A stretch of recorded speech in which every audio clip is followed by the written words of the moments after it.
اعوذ باللہ من الشیطان الرجیم بسم اللہ الرحمن الرحیم اليوم احل لکم الطیبات وطعام الذین اوتوا الکتاب حل لکم وطعامکم حل لهم والمحصنات من المؤمنات والمحصنات من الذین اوتوا الکتاب من قبلکم اذا آتیتموہن اجورہن محصنین غیر مصافحین ولا متخذی اخدان ومن یکفر بالایمان فقد حبط عملہ وہو فی الآخرۃ من الخاسرین صدق اللہ العظیم۔ الیوم احل لکم الطیبات، یہ وہی انداز ہے کہ الیوم اکملت لکم دینکم واتممت علیکم نعمتی ورضیت لکم الاسلام دینا۔ آج کے دن تمہارے لیے تمام پاکیزہ چیزاں حلال کر دی گئیں، یعنی اگر اس سے پہلے کوئی مختلف مذاہب میں، یہود کی شریعت میں حضرت یعقوب علیہ السلام کی بات پسند و ناپسند جو ذاتی تھی اس کی بنا پر کوئی رکاوٹیں ہو گئی تھیں، یا یہ کہ مشرکانہ جو اوہام تھے ان کی وجہ سے تمہارے ذہنوں میں کچھ الجھنیں تھیں، آج ان سب کو صاف کیا جا رہا ہے۔ الیوم احل لکم الطیبات، تمام صاف ستھری پاکیزہ چیزاں تمہارے لیے حلال ہیں۔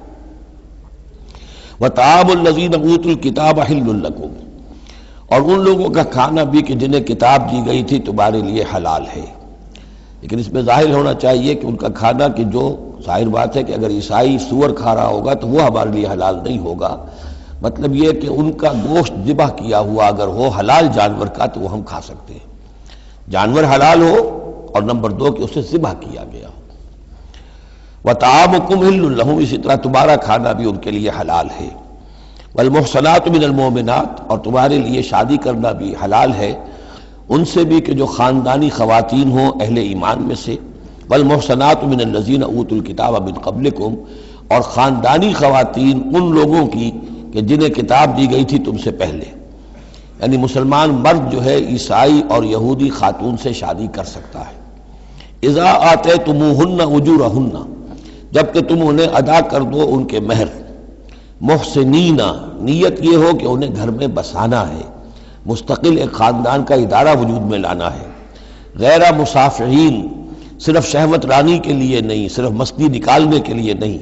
ولا متخذی اخدان، اور نہ ہی کوئی چھپی دوستی یاریاں بنانے کے لیے، کھلم کھلا نکاح ہو، ایک مسلمان مرد کسی عیسائی عورت سے، کسی یہودی عورت سے نکاح کر سکتا ہے۔ اس کے ضمن میں آج کل بہت سے اشکالات ہیں لوگوں کو، تو اس کے ضمن میں وضاحت کیے دیتا ہوں کہ جہاں تک تو شریعت کا اصل حکم ہے وہ تو یہ ہے، اور چونکہ شریعت محمد رسول اللہ پر پوری ہو چکی ہے، اب اس میں کوئی تغیر و تبدل نہیں ہو سکتا، لہذا اس کو منسوخ ہم نہیں کر سکتے۔ یہ تو قانون جو ہے قائم رہے گا، اور یہ اس کا جواز جو ہے، یہ اس کا جو کچھ لوگوں کو اس کے خلاف جو مصلحتیں نظر آتی ہیں وہ اپنی جگہ پر صحیح ہیں، لیکن اس کے باوجود قانون کو بدلا نہیں جا سکتا۔ اگر ایک خالص اسلامی ریاست ہو تو کچھ عرصے کے لیے کسی ایسی اجازت کو موقوف کیا جا سکتا ہے، جیسے حضرت عمر رضی اللہ تعالیٰ عنہ نے ایک زمانے میں جب کہ قحط پڑا ہوا تھا تو قطع ید کی سزا جو ہے، چوری پر ہاتھ کاٹنے کی سزا کو موقوف کر دیا تھا کہ حالات ایسے ہیں۔ اسی طرح سے عارضی طور پر کسی حکم میں، کسی ایگزیکٹو آرڈر کے ذریعے سے، اسلامی حکومت کے کسی عارضی حکم کے ذریعے سے کوئی پابندی لگ سکتی ہے۔ مثلاً چونکہ صورتحال یہ ہے کہ مسلمان مردوں کو اجازت ہے عیسائی اور یہودی عورتوں سے شادی کی، مسلمان عورت کی شادی نہیں ہو سکتی کسی بھی عیسائی یا یہودی مرد سے۔ اب اس کی کیا علت ہے کہ عام طور پر سمجھا یہی جاتا ہے کہ مرد غالب ہوتا ہے، لہذا اس کا امکان ہے کہ وہ اپنی بیوی کو سیدھے راستے پر لے آئے گا، نہ یہ کہ اس کی بیوی اسے غلط راستے پر لے جائے گی۔ دوسرے یہ کہ اس زمانے میں اولاد ہوتی تھی مرد کی، تو گویا کہ ثابت تھا کہ جو اولاد ہوگی وہ ماں پر نہیں ہوگی، عیسائی نہیں ہوگی، یہودی نہیں ہوگی، بلکہ وہ مسلمان ہوگی۔ دوسرے اس وقت مسلمانوں کا غلبہ ہو گیا تھا، اور یہودی عیسائی جو تھے وہ ان کے گویا کہ تابع ہو چکے تھے۔ نفسیاتی اعتبار سے یہ دونوں صورتیں اس وقت بدل چکی ہیں۔ آج مسلمان مغلوب ہیں، یہودی عیسائی جو ہیں ان کا پلڑا بھاری ہے دنیا کی سیاست میں اور دنیا کے معاملات میں۔ ویسے بھی مرد جو ہیں وہ کمزور ہو چکے ہیں اور عورتوں کا غلبہ ہے۔ اس حوالے سے مناسب یہی ہے کہ یہ شادیاں نہ ہوں، لیکن حرام ان کو ہم نہیں کہہ سکتے۔ البتہ کوئی اگر اسلامی ریاست کہیں قائم ہو جائے تو پھر وہ وقتی طور پر جب تک کہ حالات میں کوئی اور تبدیلی نہ ہو جائے، مصلحتوں کے پیش نظر اس اجازت کو عارضی طور پر منسوخ کر سکتی ہے۔ وَمَن يَكْفُرْ بِالْإِيمَانِ فَقَدْ حَبِطَ عَمَلُهُ، تو جس شخص نے ایمان کے ساتھ کفر کیا اس کے تمام اعمال حبط ہو گئے۔ اب اس میں اشارہ اہل کتاب کی طرف بھی ہو سکتا ہے کہ پہلے وہ صاحب ایمان تھے، جب تک محمد الرسول اللہ تشریف نہیں لائے جو حضرت عیسیٰ کو مانتا تھا وہ مومن تھا، جو حضرت موسیٰ کو مانتا تھا مومن تھا، لیکن یہ کہ اب اگر وہ نہیں مان رہے تو گویا کہ وہ کفر کر رہے ہیں۔ اور دوسری یہ کہ کوئی شخص ایمان کا مدعی ہو کر ایسی حرکتیں کرے کہ جو کہ کافرانہ ہے تو اس کے تمام اعمال حبط ہو جائیں گے، وَهُوَ فِي الْآخِرَةِ مِنَ الْخَاسِرِينَ، اور آخرت میں وہ ہوگا بڑے خسارہ پانے والوں میں۔ یا ایھا الذین آمنوا اذا قمتم الی الصلاۃ، اے اہل ایمان جب تم کھڑے ہو ارادہ کرو قصد کرو نماز کا، فاغسلوا وجوہکم وایدیکم الی المرافق، تو دھو لیا کرو اپنے چہرے بھی اور اپنے دونوں ہاتھ بھی کہنیوں تک، وامسحوا برؤوسکم، اور اپنے سروں پر مسح کر لیا کرو، وارجلکم، اور دھو لیا کرو اپنے پاؤں کو بھی الی الکعبین، ٹخنوں تک۔ یہ ارجلکم اور ارجلکم دونوں قرأتیں ہمارے ہاں بھی ہیں، مستند قرأتوں میں ہیں۔ اہل تشیع جو ہے ویسے اس کو مستقل ارجلکم پڑھتے ہیں اور ان کے نزدیک یہ مسح کے ساتھ ہے، وامسحوا برؤوسکم وارجلکم، مسح کر لیا کرو اپنے سروں پر بھی اور پیروں پر بھی۔ لیکن یہ کہ ہمارے اہل سنت کے نزدیک یہ ارجلکم ہے، اور اس میں چونکہ الی الکعبین کا آ گیا اضافہ، اگر صرف مسح ہوتا تو اس میں کوئی حد بیان کرنے کی ضرورت نہیں تھی، لہذا الی الکعبین کے اضافے سے وہ بالکل اس کے مساوی ہو گیا ہے الی المرافق، جیسے ہاتھوں کو دھونا ہے کوہنیوں تک ایسے ہی پاؤں کو دھونا ہے ٹخنوں تک۔ وَإِن كُنتُمْ جُنُبًا فَاطَّهَّرُوا، اور اگر تم حالت جنابت میں ہو تو پھر تم اور زیادہ پاکی حاصل کرو، یعنی غسل کرو، پورے جسم کا غسل کرو۔ وَإِن كُنتُمْ مَرْضَىٰ أَوْ عَلَىٰ سَفَرٍ، اور اگر تم بیمار ہو یا سفر پر ہو، اور جاء أَحَدٌ مِّنكُم مِّنَ الْغَائِطِ، یا کوئی تم میں سے کسی نشیبی جگہ سے ہو کر آئے، عام طور پر قضاء حاجت کے لیے لوگ نشیبی جگہوں پر جاتے تھے، اور لامستم النساء، یا تم نے عورتوں سے مقاربت کی ہو، فلم تجدوا ماء، اور تم نہ پاؤ پانی، فتیمموا صعیدا طیبا، تو ارادہ کرو پاک مٹی کا، فامسحوا بوجوہکم وایدیکم منہ، تو اس سے اپنے چہروں اور ہاتھوں کو مل لو۔ ما یرید اللہ لیجعل علیکم من حرج، اللہ یہ نہیں چاہتا کہ تم پر کوئی تنگی کرے، پانی نہیں ہے تو مٹی سے، ولکن یرید لیطہرکم، لیکن یہ ضرور چاہتا ہے کہ وہ تمہیں پاک کرے، ولیتم نعمتہ علیکم، اور تم پر اپنی نعمت کا اتمام فرمائے، لعلکم تشکرون، تاکہ تم شکر کا حق ادا کر سکو۔ واذکروا نعمت اللہ علیکم ومیثاقہ الذی واثقکم بہ، اب دیکھیے ایک میثاق وہ تھا کہ جو بنی اسرائیل سے لیا گیا، اب یہ میثاق اہل ایمان سے ہو رہا ہے۔ یہ سورت شروع ہوئی ہے یا ایھا الذین آمنوا سے، اور یاد رکھنا اپنے اس میثاق کو، اپنی اس نعمت کو جو تم پر ہوئی ہے اللہ کی طرف سے، اور وہ میثاق جو اس نے تم سے باندھ لیا ہے، جس میں اس نے تمہیں باندھ لیا ہے، واثقکم بہ اذ قلتم سمعنا واطعنا، جب تم نے کہا سمعنا واطعنا۔ سورہ بقرہ کی آخری آیت کہاں ختم ہوئی تھی؟ سمعنا واطعنا، آخری سے پہلی غفرانک ربنا والیک المصیر۔ جو مسلمان بھی کہتا ہے سمعنا واطعنا، گویا کہ وہ ایک میثاق میں، ایک بہت گاہے معاہدے کے اندر اللہ کے ساتھ بندھ گیا، اب اسے اللہ کی شریعت کی پابندی کرنی ہے۔ وَاذْكُرُوا نِعْمَتَ اللَّهِ عَلَيْكُمْ وَمِيثَاقَهُ الَّذِي وَاثَقَكُمْ بِهِ إِذْ قُلْتُمْ سَمِعْنَا وَأَطَعْنَا وَاتَّقُوا اللَّهَ، اللہ کا تقوی اختیار کرو، ان اللہ علیم بذات الصدور، یقیناً اللہ تعالیٰ جو سینوں کے اندر چیزیں پنہاں ہیں ان سے بھی واقف ہے۔ یا ایھا الذین آمنوا کونوا قوامین بالقسط، کونوا قوامین للہ شہداء بالقسط۔ اب وہ آیت نمبر 135 میں نے نوٹ کرائی تھی سورہ نساء کی، اور یہ آیت نمبر 8 ہے سورہ مائدہ کی، ایک ہی مضمون، وہی نسبت زوجیت کو سمجھ لیجئے، صرف یہ کہ عکسی ترتیب ہے۔ وہاں تھا یا ایھا الذین آمنوا کونوا قوامین بالقسط شہداء للہ، یہاں ہے کونوا قوامین للہ شہداء بالقسط۔ ایک حقیقت تو میں نے اس وقت بیان کر دی تھی کہ گویا کہ معلوم ہوا کہ اللہ اور قسط مترادف ہے، اللہ کے لیے کھڑے ہو جاؤ، قسط کے لیے کھڑے ہو جاؤ، اللہ کے گواہ بن جاؤ، قسط کے گواہ بن جاؤ، تو گویا کہ اللہ اور قسط یہ مترادف ہے۔ دوسرا مفہوم جو کہ آج سامنے آ رہا ہے اس کو سمجھ لیجئے کہ کسی معاشرے میں عدل قائم کرنا، ایک تو یہ کہ عام انسان کی جو اس کی نفسیات ہے اس کی فطرت ہے، اس کا تقاضا بھی یہ ہے کہ انسان چاہتا ہے کہ انصاف ہو۔ آج پوری نوع انسانی انصاف کی تلاش میں گھوم رہی ہے۔ بادشاہت سے نجات حاصل کی تھی، جمہوریت کی طرف آئے تھے کہ غلامی سے نجات ملے، انصاف ہونا چاہیے، انسان پر حاکم بن کر بیٹھ جائے، یہ تو کوئی حق نہیں ہے کسی کو۔ لیکن یہ کہ اس کا نتیجہ کیا ہوا کہ کیپٹلزم کی لعنت میں گرفتار ہو گئے، سرمایہ داروں کی جو ہے وہ ایک ڈکٹیٹریٹ اور آمریت قائم ہو گئی۔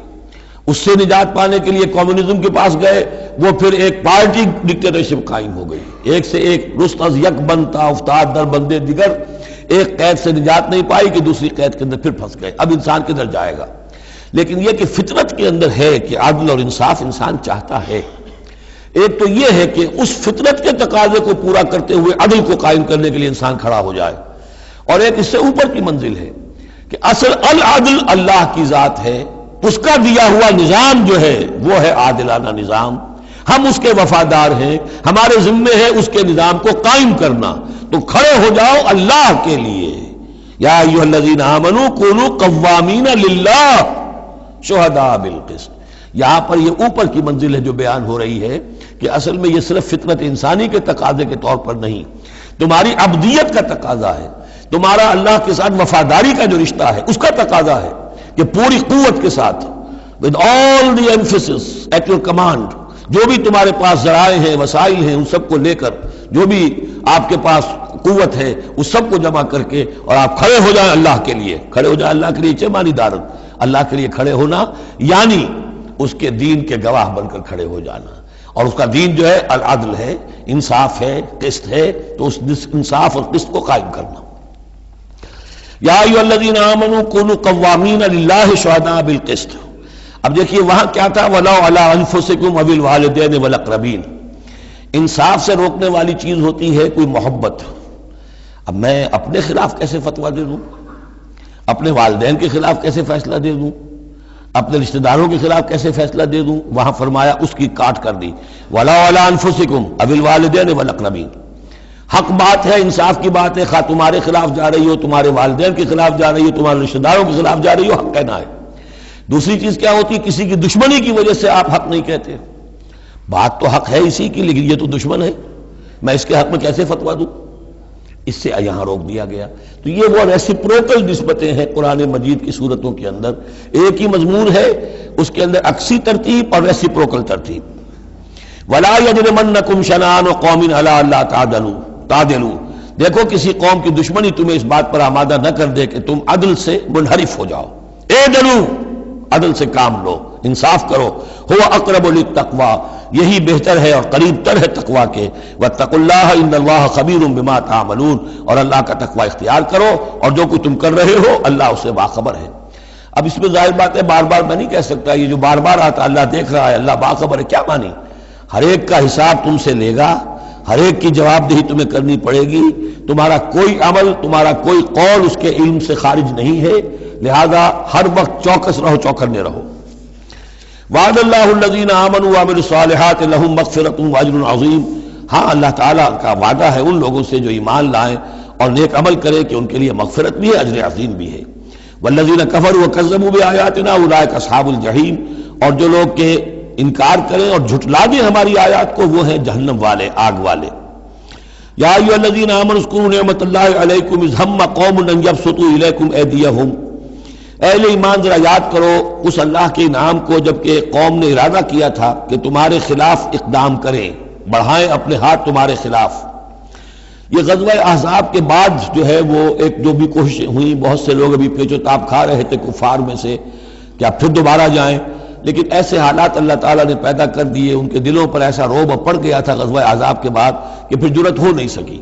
اس کو اللہ تعالیٰ اپنے انعام کی حیثیت سے یہاں اس کا ذکر فرما رہے ہیں۔ اذ ہم قوم ان یبسطوا الیکم ایدیہم، جبکہ ایک قوم نے ارادہ تو کیا تھا کہ وہ اپنے ہاتھ پھیلائیں تمہاری طرف، بڑھائیں تمہاری اوپر زیادتی کرنے کے لیے، تم پر فوج کشی کے لیے۔ فکف ایدیہم عنکم، تو اللہ تعالیٰ نے ان کے ہاتھوں کو روک دیا تم سے۔ اور اس میں خاص اشارہ صلح حدیبیہ کی طرف ہے۔ صلح حدیبیہ کے وقت بھی بہت ہی پیچ و تاب کھا رہے تھے قریش، اور وہ ہر صورت کے اندر ان کے نوجوان جو تھے ان کا خون کھول رہا تھا، لیکن یہ کہ بالآخر یوں سمجھئے کہ سینٹی پریویلڈ، اور انہیں یہ سمجھ میں آ گیا کہ اس وقت ہم مسلمانوں کا مقابلہ نہیں کر سکیں گے، اور اللہ تعالیٰ نے گویا کہ ان کے ہاتھوں کو روک لیا۔ فَكَفَّ أَيْدِيَهُمْ عَنْكُمْ وَعَلَى اللَّهِ فَلْيَتَوَكَّلِ الْمُؤْمِنُونَ، اور اللہ تعالیٰ کو تو اہل ایمان ہی پر توکل کرنا چاہیے، اللہ تعالیٰ اہل ایمان کو تو اللہ ہی پر توکل کرنا چاہیے۔ وَلَقَدْ أَخَذَ اللَّهُ مِيثَاقَ بَنِي إِسْرَائِيلَ، اب یہ بنی اسرائیل کی تاریخ کے کچھ واقعات آ رہے ہیں۔ وَلَقَدْ أَخَذَ اللَّهُ مِيثَاقَ بَنِي إِسْرَائِيلَ، اور جس طرح اے مسلمانوں آج تم سے میثاق لیا گیا ہے اور تمہیں اللہ نے جکڑ لیا ہے، باندھ لیا ہے شریعت کے میثاق میں، اسی طرح اللہ تعالیٰ نے بنی اسرائیل کا میثاق بھی لیا تھا۔ وَبَعَثْنَا مِنْهُمُ اثْنَيْ عَشَرَ نَقِيبًا، اور ان میں ہم نے اٹھا دیے تھے، مقرر کر دیے تھے 12 نقیب، 12 قبیلے تھے، ہر قبیلے میں حضرت موسیٰ علیہ السلام نے ایک نقیب مقرر کیا۔ یہی ہم نے اپنے اسرے کے ناظم کے لیے نقیب کا لفظ یہیں سے اختیار کیا ہے۔ حضور نے بھی 12 نقیب مقرر کیے تھے انصار میں، 9 جو ہیں خزرج میں سے اور 3 اوس میں سے۔ وقال اللہ انی معکم، اور اللہ نے فرمایا تھا ان سے میں تمہارے ساتھ ہوں، یعنی میری مدد، میری تائید، نصرت تمہارے شامل حال رہے گی۔ لئن اقمتم الصلاۃ وآتیتم الزکاۃ، اگر تم نے نماز کو قائم رکھا اور زکوٰۃ ادا کرتے رہے، وآمنتم برسلی، اور میرے رسولوں پر تم ایمان لاتے رہے، آئیں گے پے بپے آئیں گے۔ حضرت موسیٰ کے بعد سے لے کر تو 1400 برس تک تار ٹوٹا ہی نہیں، پھر دراز وقفہ 600 برس کا ہوا، پھر حضور تشریف لائے۔ آمنتم برسلی وعزرتموہم، اور ان کی تم مدد کرتے رہو گے، واقرضتم اللہ قرضا حسنا، اور اگر تم اللہ کو قرض حسنہ دیتے رہو گے، اپنے مال خرچ کرتے رہو گے اللہ کے دین کے لیے، لأکفرن عنکم سیئاتکم، تو میں لازماً دور کر دوں گا تم سے تمہاری برائیوں کو، ولأدخلنکم جنات تجری من تحتها الانہار، اور میں لازماً داخل کروں گا تمہیں ان باغات میں جن کے دامن میں ندیاں بہتی ہوں گی۔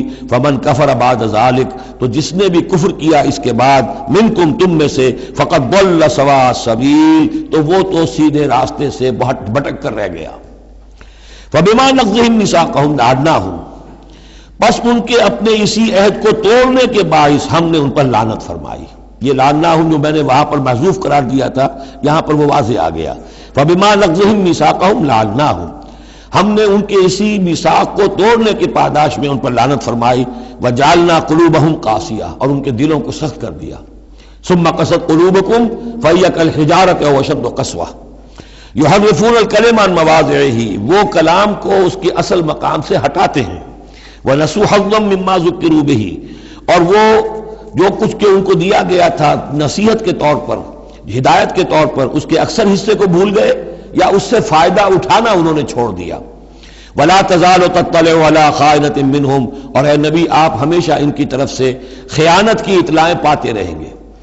آپ کو معلوم ہے کہ حضور جیسے مدینے پہنچے تھے تو آپ نے پہلے 6 مہینے میں جو 3 کام کیے، کنسولیڈیشن اپنی پوزیشن کی مدینہ منورہ میں، ان میں سے ایک یہ بھی تھا کہ یہود کے 3 قبولوں سے معاہدے کر لیے، جوائنٹ ڈیفنس آف مدینہ، کہ اگر مدینے پر حملہ ہوگا تو مل جل کر دفاع کریں گے۔ لیکن یہ کہ اس کے بعد یہ ہر قبیلہ ایک ایک کر کے غداری کرتا رہا، تو یہ حضور سے کہا جا رہا ہے وَلَا تَزَالُ تَطَّلِعُ عَلَىٰ خَائِنَةٍ مِّنْهُمْ، ان کی طرف سے خیانتیں ہوتی رہیں گی، ہر وقت ہوتی رہیں گی۔ الا قلیلا منہم، سوائے ان میں سے چند کے، کچھ لوگ شریف بھی ہوں گے۔ فاعف عنہم واصفح، تو ابھی درگزر کیجئے اور ذرا معاف کیجئے۔ ان اللہ یحب المحسنین، یقیناً اللہ تعالی احسان کرنے والوں کو پسند فرماتا ہے۔ ومن الذین قالوا انا نصارى اخذنا میثاقهم، اور ان لوگوں سے بھی جنہوں نے یہ کہا کہ ہم نصارہ ہیں، ہم نے ان کا بھی میثاق لیا۔ اخذنا میثاقهم فنسوا حظا مما ذکروا، تو وہ بھی بھول گئے بڑا حصہ اس کا جو نصیحت انہیں کی گئی تھی، یا بھول گئے اس نصیحت سے فائدہ اٹھانا۔ فَأَغْرَيْنَا بَيْنَهُمُ الْعَدَاوَةَ وَالْبَغْضَاءَ إِلَىٰ يَوْمِ الْقِيَامَةِ، تو ہم نے ڈال دی ان کے مابین دشمنی اور بغض قیامت کے دن تک۔ عیسائیوں میں تو خاص طور پر، ایک تو ہے عیسائی اور یہودیوں کے درمیان جو دشمنی رہی ہے، یہ جو ہمارا دور ہے اصل میں اس میں عارضی طور پر صورتحال تبدیل ہو گئی ہے، لیکن واقعہ یہ ہے کہ پورے 2000 برس تک، لگ بھگ 100 برس نکال دیجئے تو 1900 برس تک شدید دشمنی رہی ہے یہودیوں اور عیسائیوں کے درمیان، کیونکہ عیسائی سمجھتے تھے کہ جسے ہم خدا سمجھتے ہیں اس کے قاتل یہ ہیں، انہوں نے سولی چڑھایا ہے۔ یہودی سمجھتے تھے کہ کافر جو تھا، مرتد جو تھا، جادوگر تھا، ولد الحرام تھا، ولد الزنا تھا، اسے یہ خدا کا بیٹا بنائے پھرتے ہیں۔ اب یہ اس قدر یعنی کنٹراسٹ ہے، اتنی ایک دوسرے کے خلاف کہ ان کے اندر کوئی پوائنٹ آف میٹنگ ہے ہی نہیں، شدید دشمنی رہی۔ اسی طریقے سے عیسائیوں کے اندر پھر جو فرقے بنے ہیں اور ان میں جو خانہ جنگی ہوئی ہے، پوری انسانی تاریخ اس کی مثال پیش کرنے سے قاصر ہے۔ ایک اتنی موٹی کتاب لکھی ایک صاحب نے، لندن میں ہے، بلڈ آن دی کراس، صلیب پر خون، وہ جو کتاب ہے وہ بتاتی ہے، میں حیران رہ گیا پڑھ کر، ہم لوگ نہیں واقف ہیں ان کی تمام چیزوں سے، یورپ میں جو کچھ ہوتا رہا ہے عیسائیوں کے فرقوں کے مابین، کیتھولکس اور پروٹیسٹنٹس کے درمیان، اس کی ہلکی سی جھلک اب بھی آئرلینڈ میں نظر آتی ہے۔ کسی طریقے سے ہمارے ہاں شیعہ سنی فساد کبھی نہیں ہوا عثمانی میں، کہیں محرم کے موقع پر ہو جاتا تھا، ان دنوں وہ سیاسی معاملات زیادہ ہو گئے ہیں، ورنہ فساد کی نوبت بہت کم آئی، بہت کم، لیکن خون ریزی، قتل اور غارت گری جو وہاں ہوئی ہے اس کی کوئی مثال نہیں دنیا میں۔ فَأَغْرَيْنَا بَيْنَهُمُ الْعَدَاوَةَ وَالْبَغْضَاءَ إِلَى يَوْمِ الْقِيَامَةِ، ہم نے ڈال دی ان کے مابین دشمنی اور بغض قیامت تک کے لیے۔ وَسَوْفَ يُنَبِّئُهُمُ اللَّهُ بِمَا كَانُوا يَصْنَعُونَ، اور پھر اللہ تعالیٰ جتلا دے گا انہیں قیامت کے دن جو کچھ وہ کرتے رہے تھے۔ یا اہل الکتاب قد جاءکم رسولنا، اب یہ وہی انداز ہے جو سورہ نساء کے آخر میں تھا، اے کتاب والو، قد جاءکم رسولنا، آ گیا ہے تمہارے پاس ہمارا رسول صلی اللہ علیہ وسلم، یبین لکم کثیرا مما کنتم تخفون، جو ظاہر کر رہا ہے تم پر اکثر وہ چیزیں جو تم چھپا رہے تھے، من الکتاب، کتاب میں سے، ویعفو عن کثیر، ابھی بہت سی چیزوں سے تو درگزر بھی کر رہا ہے، تمہارے سارے بھانڈے نہیں پھوڑے اس نے۔ قد جاءکم من اللہ نور و کتاب مبین، آ چکا ہے تمہارے پاس اللہ کی طرف سے نور بھی اور روشن کتاب بھی۔ یہ مقام قرآن کا ایسا ہے کہ یہاں نور سے مراد احتمال میں حضور کی شخصیت بھی ہو سکتی ہے۔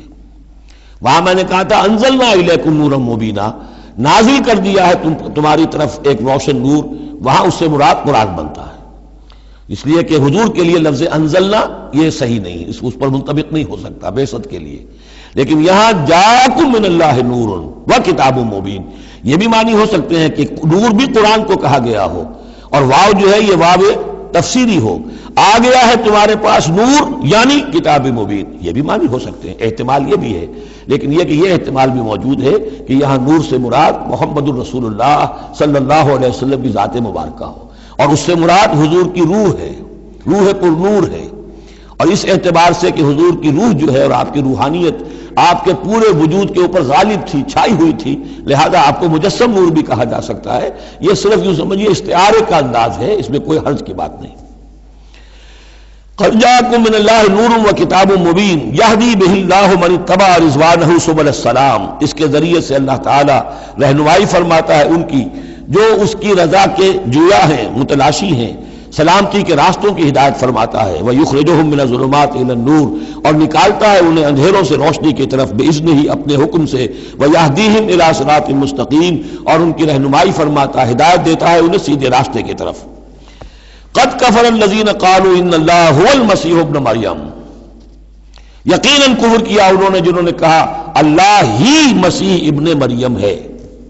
دیکھیے حضرت عیسیٰ کے بارے میں یہ دو عقیدے رہے ہیں ان کے ہاں، ایک ہے گاڈ انکارنیٹ، اوتار کا عقیدہ جو ہندوؤں میں بھی ہے، رام چندر جی خدا کے اوتار، کرشن جی مہاراج خدا کے اوتار، یعنی خدا خود ہی انسانی شکل میں ظہور کر لیتا ہے۔ اسی طرح کا گاڈ انکارنیٹ کا کانسیپٹ عیسائیوں میں بھی رہا ہے، اور خاص طور پر جیکوبائٹس جو ان کا ایک فرقہ رہا ہے وہ سختی کے ساتھ اس پر قائل تھا کہ اصل میں اللہ ہی نے حضرت مسیح کی شکل میں دنیا میں ظہور فرمایا ہے۔ جیسے ہمارے ہاں بھی بعض جو ہیں غلو میں آ کر محبت اور عقیدت اور عظمت محمد رسول اللہ صلی اللہ علیہ وسلم کی اس میں ایک حد سے تجاوز کرتے ہوئے کہہ دیتے ہیں کہ وہی جو مستوی عرش تھا خدا ہو کر اتر پڑا وہ مدینے میں مصطفیٰ ہو کر، یہ گویا کہ وہی اوتار کا عقیدہ ہے جو ہم نے دوسروں سے سیکھ لیا ہے۔ اسی طریقے کی بات یہ ہے ان کے ہاں لقد کفر الذین قالوا ان اللہ هو المسیح ابن مریم، ان لوگوں نے بھی کفر کیا جنہوں نے کہا کہ اللہ ہی ہے، مسیح ابن مریم جو ہے حقیقت میں اللہ ہی ہے جو اس شکل میں ظاہر ہوا ہے۔ قل فمن یملک من اللہ شیئا، تو ان سے پوچھئے کہ کون ہے جسے اختیار ہو اللہ کے مقابلے میں کچھ بھی، ان اراد ان یہلک المسیح ابن مریم، اگر وہ ہلاک کرنا چاہے مسیح ابن مریم کو، وامہ اور اس کی ماں کو بھی، مریم کو بھی، ومن فی الارض جمیعا، اور جو بھی زمین میں ہے ان سب کو ہلاک کرنا چاہے تو کون اس کا ہاتھ روک لے گا؟ وَلِلَّهِ مُلْكُ السَّمَاوَاتِ وَالْأَرْضِ وَمَا بَيْنَهُمَا، اور اللہ ہی کے لیے ہے بادشاہی آسمانوں کی اور زمین کی اور جو بھی کچھ ان دونوں کے مابین ہے۔ یخلق ما یشاء، وہ تخلیق فرماتا ہے جو چاہتا ہے، واللہ علی کل شیء قدیر، اللہ ہر چیز پر قادر ہے، جو چیز چاہتا ہے تخلیق فرماتا ہے۔ آدم کو تخلیق فرمایا، عیسیٰ کو تخلیق فرمایا، یحییٰ کو تخلیق فرمایا۔ اعجاز کے اور معجزہ ہونے کی مختلف شکلیں ہیں۔ وقالت الیہود والنصارى نحن ابناء اللہ واحباؤہ، اور یہ یہودی اور نصرانی کہتے ہیں ہم تو اللہ کے بیٹے ہیں، یعنی بیٹوں کے مانند لاڈلے، واحباؤہ اس کے بڑے چہیتے ہیں، پیارے ہیں۔ قل فلم یعذبکم بذنوبکم، تو ان سے کہیے کہ پھر وہ تمہیں عذاب کیوں دیتا رہا ہے تمہارے گناہوں کی پاداش میں؟ اللہ کی اولاد ہو، چہیتے ہو، نبوکدنضر کے ہاتھوں تمہیں پٹوایا، 6 لاکھ تمہارے قتل ہوئے، تمہارا ہیکل اول جو ہے وہ شہید ہوا، ایسیرینز کے ہاتھوں تمہاری سلطنت اسرائیل ختم ہوئی، پھر تمہیں یونانیوں نے رگڑا، پھر تمہیں جو ہے رومیوں نے جو ہے کس طریقے سے تمہیں ایذائیں پہنچائیں، اور تمہارا دوسرا جو ہیکل بنایا تھا وہ بھی گرا دیا۔ ایسے ہی لاڈلے ہوتے ہیں اللہ کے؟ یا اللہ اتنا ہی لاچار ہے، بیچارہ ہے، عاجز ہے؟ قل فلم یعذبکم بذنوبکم بل انتم بشر ممن خلق، نہیں، تم بھی انسان ہو جیسے کہ اور انسان اس نے بنائے ہیں۔ یغفر لمن یشاء، وہ جس کی چاہتا ہے بخشش فرماتا ہے، ویعذب من یشاء، جس کو چاہتا ہے سزا دیتا ہے۔ وللہ ملک السماوات والارض، آسمان اور زمین کی کل بادشاہی اللہ ہی کے لیے ہے، وما بینہما، اور جو کچھ ان دونوں کی مابین ہے ان کی بھی، وإلیہ المصیر، اور اسی کی طرف لوٹ جانا ہے۔ یا اہل الکتاب قد جاءکم رسولنا یبین لکم علی فترۃ من الرسل، پھر وہی بات لیکن یہاں ایک نئے نکتے کے ساتھ آئی ہے۔ اہل کتاب تمہارے پاس آ چکا ہے ہمارا رسول صلی اللہ علیہ وسلم، یبین لکم، جو تمہارے لیے واضح کر رہا ہے، بیان کر رہا ہے، علی فترۃ من الرسل، رسالت کے ایک انقطاع کے بعد۔ حضرت عیسیٰ اور حضور صلی اللہ علیہ وسلم کے مابین 600 برس ایسے گزرے ہیں کہ دنیا میں کوئی نبی کوئی رسول نہیں رہا۔ یہ فترت ہے، فترت ہے، وقفہ ہے عارضی، اور پھر حضور کی بعثت، اور پھر فترت دائمی۔ اب رسالت کا دروازہ ختم، 600 برس کے لیے عارضی بند، پھر حضور کی تشریف آوری، اور اب تا قیام قیامت دروازہ بند۔ یا اہل الکتاب قد جاءکم رسولنا یبین لکم علی فترۃ من الرسل ان تقولوا ما جاءنا من بشیر، مبادا تم یہ کہو کہ ہمارے پاس تو نہیں آیا کوئی بشارت دینے والا ولا نذیر، اور نہ کوئی خبردار کرنے والا۔ فقد جاءکم بشیر ونذیر، تو سن لو آ گیا ہے تمہارے پاس خبردار کرنے والا اور بشارت دینے والے۔ رسلا مبشرین ومنذرین لئلا یکون للناس علی اللہ حجۃ بعد الرسل وکان اللہ عزیزا حکیما، سورہ نساء کی وہ آیت اب آپ کے ذہن میں رہنی چاہیے، بنیادی آیت۔ واللہ علی کل شیء قدیر، اور اللہ ہر چیز پر قادر ہے۔ اب حضرت موسیٰ علیہ السلام کا وہ واقعہ آ رہا ہے کہ جب کہ مصر سے اپنی قوم کو لے کر نکلے، صحرائے سینا میں رہے، کوہ طور پر بلائے گئے، تورات دے دی گئی۔ اب اس کے بعد انہیں حکم ہوا کہ فلسطین میں داخل ہو جاؤ، اور وہاں جو مشرک اور کافر قومیں آباد تھیں، فلسطی کہلاتے تھے، ان کو تم ان کے ساتھ جنگ کرو، انہیں وہاں سے نکالو، اور یہ تمہارے لیے ارض مقدس اللہ کی طرف سے موعود ہے، اس لیے کہ تمہارے ابراہیم، تمہارے جد امجد تھے وہ یہی تھے، یہی حضرت اسحاق تھے، یہیں سے پھر حضرت یعقوب کے زمانے میں حضرت یوسف علیہ السلام جب مصر چلے گئے تھے تو یہاں سے تمہاری منتقلی مصر ہوئی تھی، اب جو اپنا اصل گھر ہے جاؤ اسے حاصل کرو۔ لیکن جب جنگ کا موقع آیا پوری قوم نے کوڑا جواب دے دیا کہ ہم جنگ کرنے کے لیے تیار نہیں۔ اس پر حضرت موسیٰ علیہ السلام کی مزاج میں جو تلخی پیدا ہوئی اور طبیعت کے اندر یوں سمجھیے بیزاری کی شدت پیدا ہوئی، وہ آپ دیکھیے گا کہ ہم یہ سمجھتے ہیں کہ رسول جو ہے وہ اپنی امت کے حق میں شفقت ہی شفقت ہوتا ہے، شفقت بھی ہے، جیسے اللہ کا معاملہ رؤوف بھی ہے، ودود بھی ہے، لیکن عزیز ذو انتقام بھی ہے، انتقام لینے والا بھی ہے۔ یہ دونوں شانیں ہیں۔ رسول کا معاملہ بھی یہی ہے، شفیق بھی ہے لیکن غیور بھی ہے، دین کی غیرت اس میں ہے، آپ سے بڑھ کر اللہ کے دین کی غیرت اس میں ہے، تو آخر ظاہر بات ہے کہ آپ کے طرز عمل سے بیزاری بھی ہوگی۔ پھر ان دونوں چیزوں کو سامنے رکھیے۔ اور یہ بات ذرا میں عرض کر دوں، تھوڑی سا نکتہ ہے سمجھنے کا، کہ چونکہ اس قوم کو اب تک بہت سا تجربہ ہوا تھا معجزوں کا، پیاس لگی، ہم سورہ بقرہ میں پڑھ آئے ہیں، ایک بھی چٹان پر 12 چشمے پھوٹ گئے، کوئی محنت تو کرنی نہیں پڑی۔ بھوک لگی، من و سلوہ نازل ہو گیا۔ دھوپ لگی، سائبان جو ہے وہ ابر کا سائبان ساتھ ساتھ چل رہا ہے۔ سمندر راستے میں آیا، پھٹا، اس نے راستہ دے دیا۔ تو اس سے یہ بھی کہا جا سکتا ہے کہ اس لاڈ پیار کی وجہ سے بگڑ گئے تھے، اور یہی حکمت ہے کہ حضور کی پوری زندگی میں آپ کو اس طرح کا کوئی معجزہ نظر نہیں آتا۔ مسلمانوں، جو کرنا ہے اپنی جان دے کر، ایثار سے، قربانی سے، محنت سے، مشقت سے، بھوک جھیل کر، فاقے برداشت کر کے کرو۔ یہ بہت اہم نکتہ ہے، سمجھ لیجیے۔ یہ عادی ہو گئے تھے۔ وَإِذْ قَالَ مُوسَىٰ لِقَوْمِهِ يَا قَوْمِ اذْكُرُوا نِعْمَةَ اللَّهِ عَلَيْكُمْ إِذْ جَعَلَ فِيكُمْ أَنْبِيَاءَ وَجَعَلَكُمْ مُلُوكًا، اور یاد کرو جب کہ موسیٰ نے کہا اپنی قوم سے، میری قوم کے لوگوں، اور تورات سے معلوم ہوتا ہے، بک آف ایکسوڈس جو ہے 6 لاکھ کی نفری تھی ان کی جب یہ نکلے ہیں مصر سے۔ اب ان میں بوڑھے بھی، بچے بھی اور عورتیں بھی، ان کو نکال دیجئے تو کم سے کم 1 لاکھ تو ہوں گے کہ جو ایسے لوگ ہوں کہ جو جنگ کی صلاحیت رکھتے ہوں، اور نیچے جائیے برسبیل تنزل تو 50,000 تو ہوں گے، لیکن ان کا حال کیا ہوا وہ دیکھ لیجئے۔ یا قوم اذکروا نعمت اللہ علیکم، میری قوم کے لوگوں، اللہ کے اس انعام کا احساس کرو جو تم پر ہوا ہے۔ اذ جعل فیکم انبیاء، جبکہ تمہارے اندر اس نے نبی اٹھائے، یعنی خود میں نبی ہوں، میرے بھائی ہارون نبی ہیں، حضرت موسیٰ نبی تھے، حضرت یوسف نبی تھے جو آئے تھے۔ وجعلکم ملوکا، اور تمہیں بادشاہ بنایا ہے۔ بادشاہ بنایا ہے تو ظاہر بات ہے اس وقت تک اگرچہ ان کی بادشاہت تو قائم نہیں ہوئی تھی، ہو سکتا ہے یہ پیشین گوئی ہو کہ جو بتائی جا رہی ہو کہ آئندہ تمہیں اللہ تعالیٰ زمین کی سلطنت بھی اور خلافت بھی دینے والا ہے، جیسے کہ حضرت داؤد اور حضرت سلیمان کے زمانے میں ہوئی۔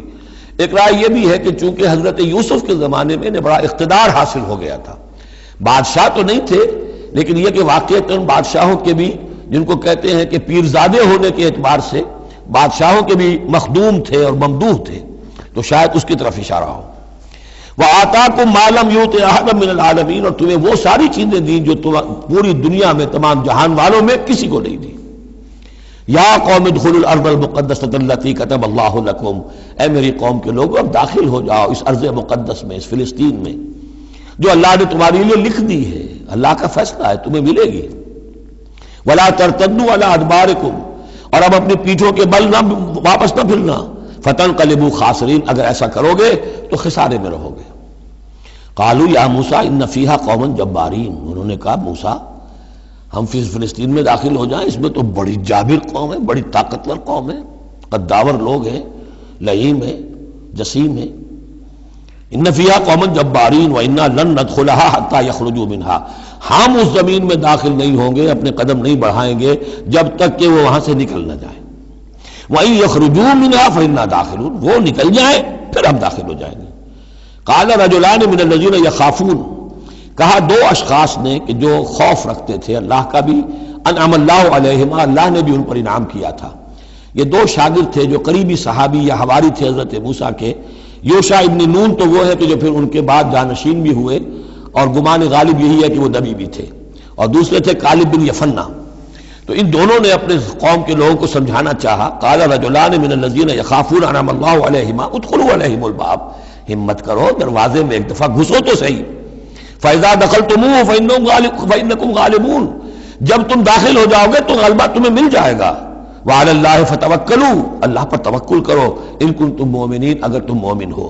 قالوا یا موسیٰ انا لن ندخلها ابدا، انہوں نے کہا موسیٰ ہم تو کبھی بھی، یہ ترجمہ کبھی بھی اصل میں کیا گیا ہے اس مصحف میں بھی، لیکن یہ گرامر کے اندر عربی محاورے میں ابدا، ہرگز ہرگز، ہم ہرگز ہرگز داخل نہیں ہوں گے۔ یا موسیٰ لن ندخلها ابدا، ہم ہرگز داخل نہیں ہوں گے، ما داموا فیہا، جب تک کہ وہ اس میں موجود ہے۔ فاذهب انت وربک، جاؤ تم اور تمہارا رب، اور یہ میری طرف سے اضافہ کر لیجئے، ساتھ اپنی لٹھیاں بھی لے جاؤ، یہ تمہارا عصا جو ہے اس نے بڑے بڑے کارنامے دکھائے ہیں، یہ بھی ساتھ لے جاؤ۔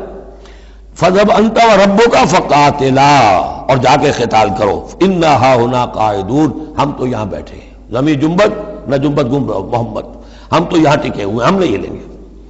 قال رب، اب دیکھیے بیزاری، وہی حضرت موسیٰ سورہ قصص میں آپ واقعہ پڑھیں گے کہ قبطی جو تھا وہ مار رہا تھا ایک اسرائیلی کو، تو اس کی طرف سے پھر مدافعت کرتے ہوئے حضرت موسیٰ نے ایک مکہ رسید کیا اور اس قبطی کی جان نکال دی. فوقدہ موسیٰ فقضا علیہ. اس وقت اتنی محبت اپنی قوم سے، اور اب کیا حال ہے؟ قال رب انی لا املک الا نفسی واخی. انہوں نے عرض کیا پروردگار مجھے تو اختیار نہیں ہے سوائے اپنی جان کے اور اپنے بھائی ہارون کی جان کے. ففرق بیننا. باقی یہ پوری قوم انکار کر رہی ہے تو اب تفریق کر دے، علیحدہ کر دے، جدائی ڈال دے ہمارے مابین، وبین القوم الفاسقین، اور ان ناہنجار لوگوں کے درمیان. میں اب ان کے ساتھ رہنا نہیں چاہتا. آج کی اصطلاح میں ہم کہہ سکتے ہیں میرا استعفیٰ قبول فرما لے، کہ میں اب ان کے ساتھ نہیں رہنا چاہتا. ان کی ناہنجاری، جو کچھ انہوں نے دیکھا ہے، میرے ہاتھوں سے جو معجزے دیکھے ہیں، میرے اور ان کے درمیان اب تفرقہ پیدا کر دے. اللہ نے یہ درخواست قبول نہیں کی، لیکن یہ کہ تذکرہ بھی نہیں کیا. قال فإنها محرمة عليهم 40 سنة. نہیں، ہم جو سزا انہیں دے رہے ہیں وہ یہ ہے کہ اب یہ ارض مقدس، اگر یہ بزدلی نہ دکھاتے ابھی ہم انہیں دے دیتے. اب انہوں نے بزدلی دکھائی ہے تو اب یہ ان پر حرام رہے گی 40 برس تک. یتیہون فی الارض، اسی صحرا میں، اسی صحرائے سینا میں، سینائی پیننسولا، یہ بھٹکتے پھریں گے. فلا تأس علی القوم الکافرین قوم الفاسقین. تو اب آپ اس فاسق لوگوں کے بارے میں اب آپ افسوس نہ کریں، اپنے دل کے اندر رنج نہ لیں اب جو کچھ ان پر بیتے گی. لیکن بہرحال آپ ان کی طرف رسول بنا کر بھیجے گئے ہیں، جب تک زندگی ہے آپ کو ان کے ساتھ رہنا ہے. یہاں ذرا یاد کر لیجئے کہ جو حضرت موسیٰ نے کہا انی لا املک الا نفسی واخی، حضور سے کیا کہا گیا تھا سورہ نساء میں؟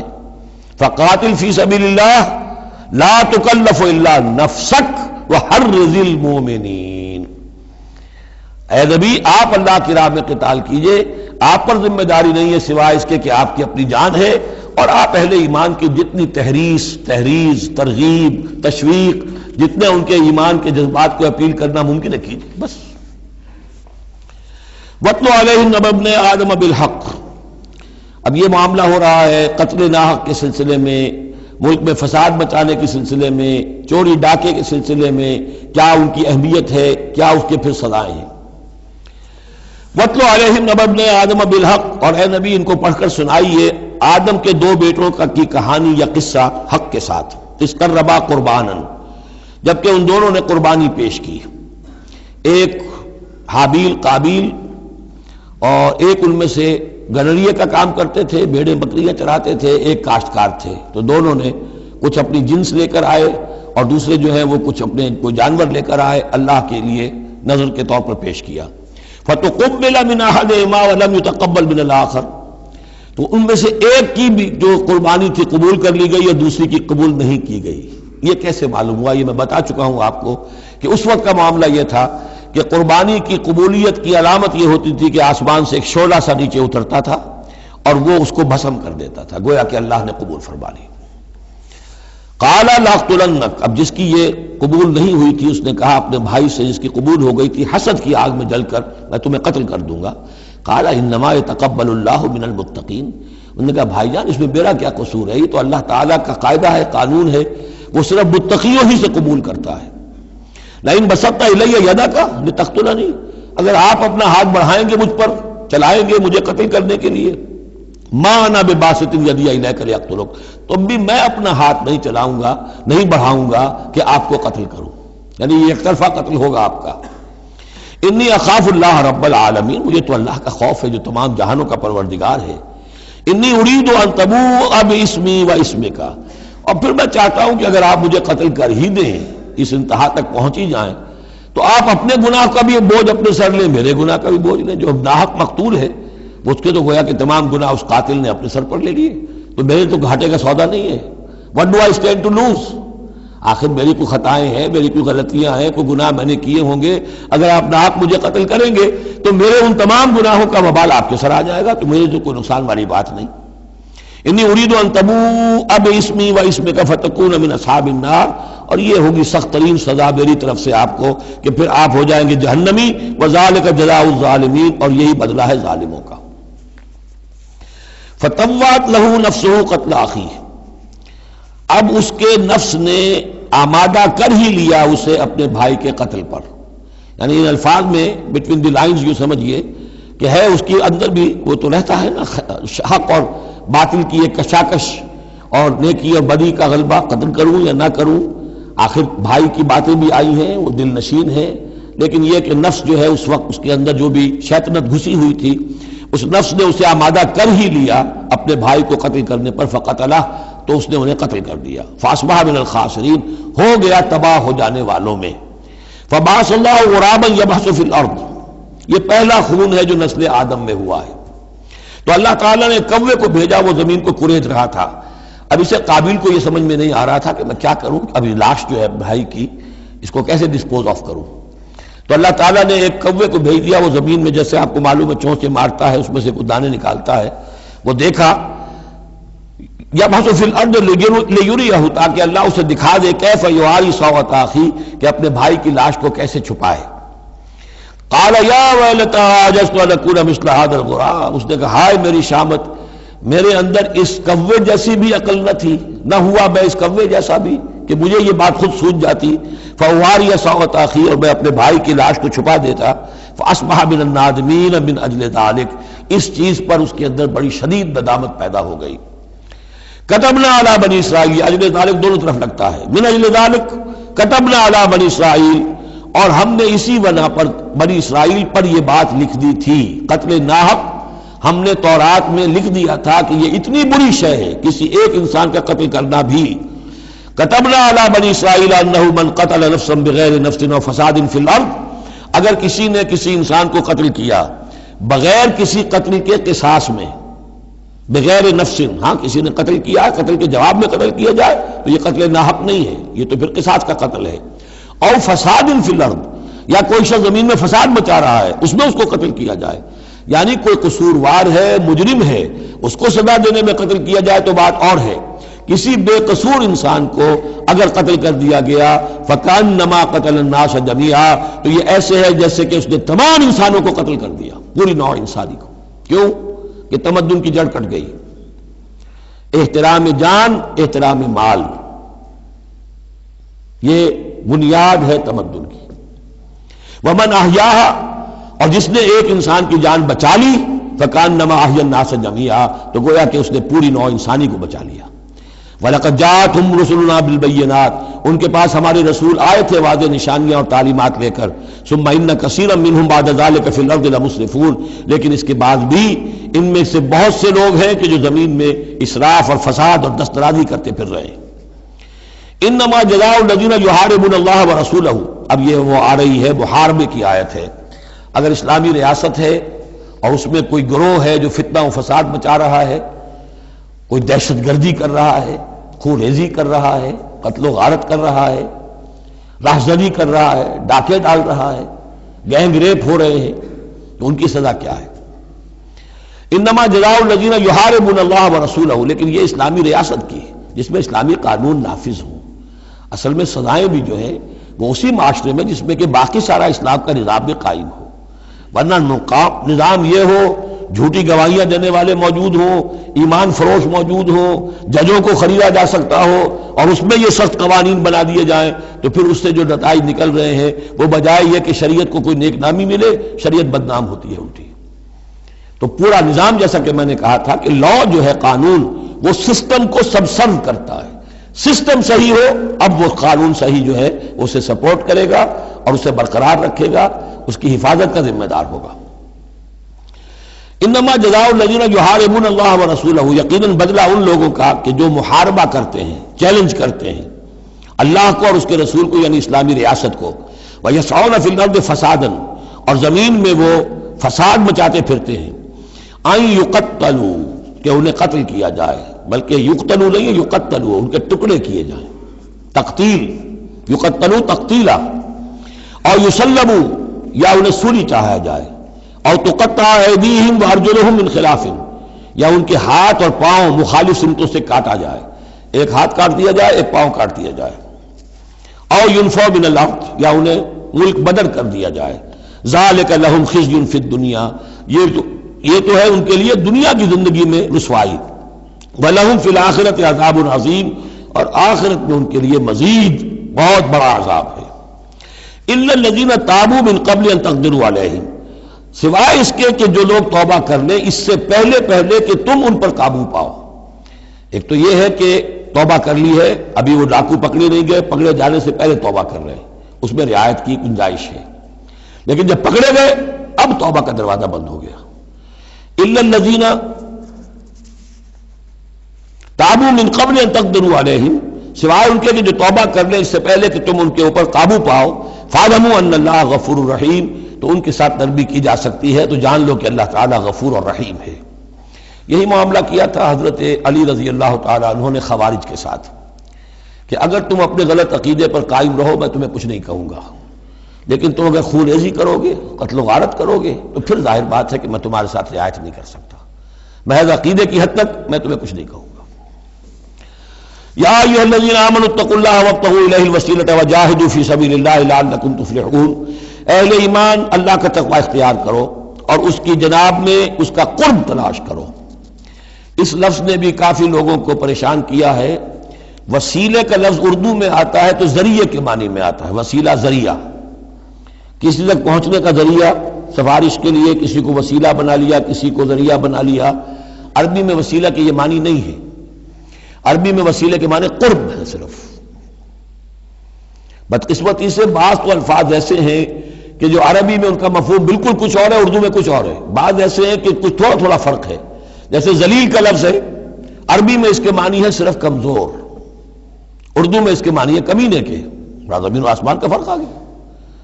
جیسے کہ ہم پڑھ آئے ہیں وَلَقَدْ نَصَرَكُمُ اللَّهُ بِبَدْرٍ وَأَنْتُمْ أَذِلَّةٌ، اے مسلمانوں یاد کرو اللہ نے تمہاری مدد کی تھی بدر میں جبکہ تم بہت کمزور تھے۔ اب اگر وہاں ذلیل کا ترجمہ اردو والا کر دیا جائے تو پھر ہمارے ایمان کے لالے پڑ جائیں گے۔ اسی طریقے سے عربی میں جہل کے معنی جو ہے وہ جذباتی ہونا ہے، ان پڑھ ہونا نہیں، پڑھے لکھے جاہل ہو سکتے ہیں، جذباتی ہیں، اکھڑ ہے، اکھڑ مزاج کے لوگ ہیں، وہ غیر عالم کو جاہل نہیں کہتے، لیکن اردو میں جاہل کہتے ہیں جو ان پڑھ ہو۔ اسی طریقے سے یہ لفظ وسیلہ ہے، اس کا جو اصل مفہوم ہے قرب۔ اہل ایمان اللہ کا تقوی اختیار کرو نمبر ایک، لیکن تقوی جو ہے وہ ذرا ایک نیگیٹو بات ہے، بچنا اللہ سے، اللہ کے غضب سے، اللہ کی ناراضگی سے، برائی سے بچنا، گناہ سے بچنا، نافرمانی سے بچنا، اللہ کے احکام کو توڑنے سے بچنا، یہ ایک منفی کانسیپٹ ہے۔ وابتغوا الیہ الوسیلہ، نہیں، آگے بڑھو، اس کا قرب تلاش کرو، تقرب، اس سے نزدیک ہو جاؤ، قریب سے قریب ہو جاؤ۔ لیکن اس تقرب کا ذریعہ کیا ہوگا؟ وجاہدوا فی سبیلہ لعلکم تفلحون، اس کی راہ میں جہاد کرو تاکہ تم فلاح پاؤ۔ اس سے بات بالکل کھل گئی، تقوی اور تقرب اللہ کے لیے جہاد۔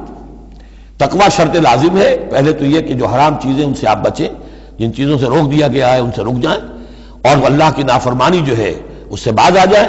اب اس کے بعد اس کی طرف آگے بڑھنا چاہتے ہیں، تقرب حاصل کرنا چاہتے ہیں، اس کی راہ میں جہاد کیجیے۔ ان الذین کفروا لو ان لهم ما فی الارض جميعا ومثلہ معه، وہ لوگ جنہوں نے کفر کیا اگر ان کے پاس ہوتی وہ ساری دولت کی جو زمین میں ہے کل کی کل، اور اتنی ہی اور بھی ہوتی، لیفتدوا بہ من عذاب یوم القیامہ، کہ وہ اس کے ذریعے سے فدیہ دے کر چھوٹ سکے قیامت کے دن کے عذاب سے، ما تقبل منہم، وہ ان سے ہرگز قبول نہیں کی جائے گی۔ یہ بھی تعلیق بالمحال ہے، نہ ایسا ہوگا نہ ممکن ہے، لیکن یہ کہ آخری درجے میں اس کو بیان کر دینا کہ اگر اتنی دولت بھی ہو تب بھی اللہ کیا وہ فدیہ جو ہے قبول نہیں ہوگا۔ وَلَهُمْ عَذَابٌ أَلِيمٌ، اور ان کے لیے تو دردناک عذاب ہے۔ يُرِيدُونَ أَن يَخْرُجُوا مِنَ النَّارِ وَمَا هُمْ بِخَارِجِينَ مِنْهَا، وہ چاہیں گے کہ آگ سے کس طرح نکلیں لیکن نکل نہیں پائیں گے۔ وَلَهُمْ عَذَابٌ مُقِيمٌ، اور ان کے لیے ہوگا قائم رہنے والا عذاب، مسلسل دائم اور قائم۔ وَالسَّارِقُ وَالسَّارِقَةُ فَاقْطَعُوا أَيْدِيَهُمَا، اور چوری خواہ مرد کرے خواہ چوری کرنے والی عورت ہو، ان دونوں کا ہاتھ کاٹ دو، ایک ایک ہاتھ، ایدیہما، ان کے ایک ایک ہاتھ کاٹ دو۔ جزاء بما کسبا، یہ بدلہ ہے ان کے کرتوت کا، نکالا من اللہ، اور یہ عبرتناک سزا ہے اللہ کی طرف سے۔ اب دیکھیے یہاں میں مثال دیتا ہوں آپ کو اہل قرآن کی حکمت اور ان کی سمجھداری کی۔ غلام احمد پرویز صاحب کہتے ہیں کہ یہ جو ہے کہ ہاتھ کاٹ دو چور کا، اس کا مطلب ہے ایسا نظام بنا دو کہ چوری کی ضرورت ہی نہ پڑے۔ اچھا یہ تو ہم بھی چاہتے ہیں کہ نظام ایسا ہو، کفالت عامہ ہو، کوئی شخص مجبوراً چوری نہ کرے، اس لیے کہ اس کی کفالت کے لیے اگر موجود ہے، وہ ریاست جو ہے اس کی تمام بنیادی ضروریات کی وہ انڈر رائٹ کر رہی ہے تو اسے چوری کی ضرورت نہیں ہے۔ ہم بھی چاہیں گے کہ یہ بات ٹھیک ہے، لیکن یہ کہ اس کا مطلب یہ ہے، یہ غلط ہے۔ لیکن قرآن کس طرح اپنی حفاظت کرتا ہے؟ ایسے نظام کا قائم کرنا عبرت ہوگی، ایسا نظام کا قائم کرنا ان کے کرتوتوں کی سزا ہوگی۔ قرآن مجید پر اس قسم کا باطل جو ہے حملہ آور نہیں ہو سکتا۔ دو الفاظ، فَاقْطَعُوا أَيْدِيَهُمَا، ان کے ہاتھ کاٹ دو، جزاء بما کسبا، جو کمائی انہوں نے کی ہے اس کا بدلہ۔ اچھا، جو کمائی انہوں نے کی اس کا بدلہ یہ ہے کہ اچھا نظام قائم کرو۔ نکالن، نکال کہتے ہیں کہ عبرتناک سزا، نکالن من اللہ، اللہ کی طرف سے عبرت کے لیے۔ اور یہ اسلام کے اندر جو تعزیرات ہیں اور حدود ہیں اور سزائیں ہیں، ان کے لیے لفظ نکال بہت اہم ہے۔ عبرتناک سزا، اگرچہ شہادت کا قانون بڑا سخت رکھا ہے، شبہ ہو تو ملزم کو چھوڑنے کی ہدایت ہے۔ جو آج بھی دنیا کے اندر جو اصول ہیں کہ جو بھی ڈاؤٹ ہے اس کا فائدہ جو ہے، شک کا فائدہ وہ ملزم یا ملزم کو جائے گا، لیکن یہ ساری کے باوجود اگر ثابت ہو گیا ہے، اب سزا وہ دو کہ ایک کو سزا ملے اور لاکھوں کی آنکھیں کھل جائیں، تاکہ آئندہ سے پھر یہ جرم کرنے کی ہمت کسی میں نہ ہو۔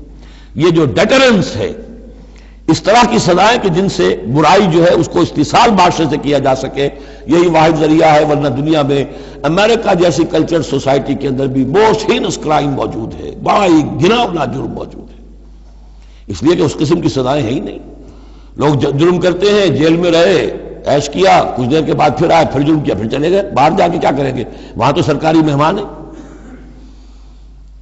تو یہ سارا فلسفہ جو ہے نتیجہ کہ جرم جو ہے ان کا وہ بڑھتا چلا جا رہا ہے۔ والسارق والسارقۃ فاقطعوا أيديهما جزاء بما كسبا نكالا من الله والله عزيز حكيم، اللہ زبردست ہے، حکمت والا۔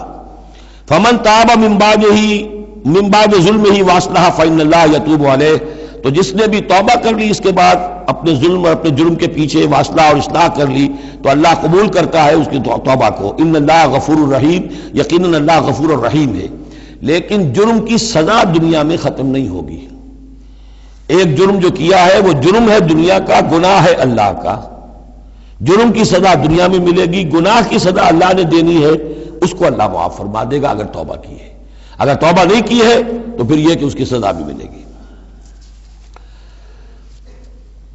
الم تعلم ان اللہ لہ ملک السماوات والارض، کیا تم جانتے نہیں کہ اللہ ہی کے لیے ہے آسمانوں اور زمین کی بادشاہی۔ یعذب من یشاء ویغفر لمن یشاء، وہ سزا دے گا جس کو چاہے گا اور بخش دے گا جسے چاہے گا۔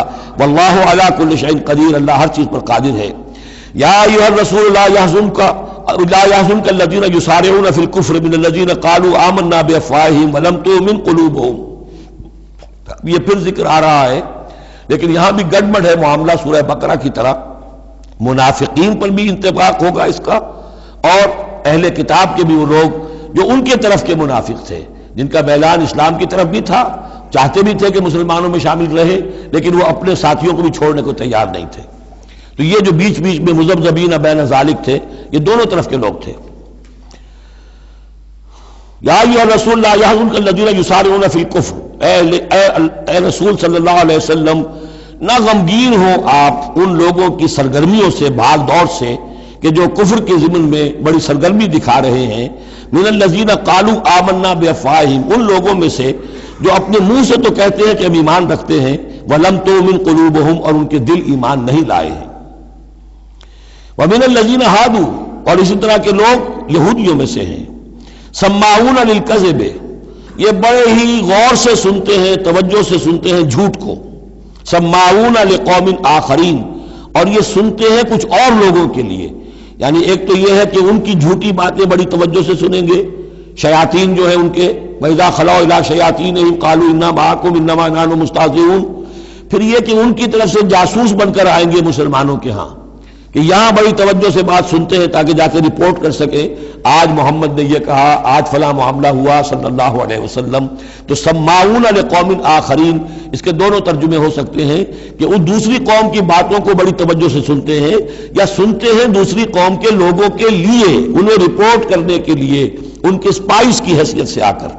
لم یاتوک، جو آپ کے پاس نہیں آتے، یعنی ان کے جو گرو گھنٹال ہیں، ان کے جو لیڈر ہیں، ان کے جو شیاطین ہیں، وہ آپ کے پاس نہیں آتے۔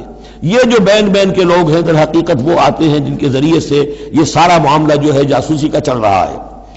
یحرفون الکلم من بعد مواضعہ، وہ کلام کو پھیر دیتے ہیں اس کی جگہ کے اور موقع اور محل کے معین ہو جانے کے بعد.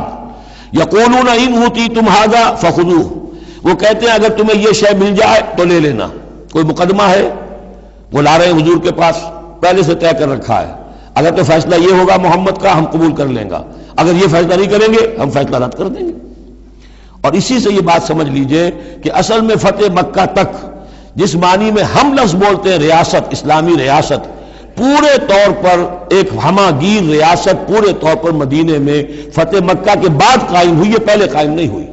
ورنہ کسی ریاست میں دو جوڈیشل سسٹم نہیں ہو سکتے، سوائے جو پاکستان میں ابھی ہوا ہے، 2 چیف جسٹس بھی ہو گئے ہمارے ہاں چند دن کے لیے، لیکن یہ کہ یہ انہونی بات تھی جو ہوئی ہے. لیکن یہ کہ ہوتا نہیں دنیا میں، ایک ریاست ایک عدالتی نظام. یہ لوگ جب چاہتے تھے حضور کے پاس آ جاتے تھے، جب چاہتے تھے کسی اور یہودیوں کی عدالت میں لے جاتے تھے.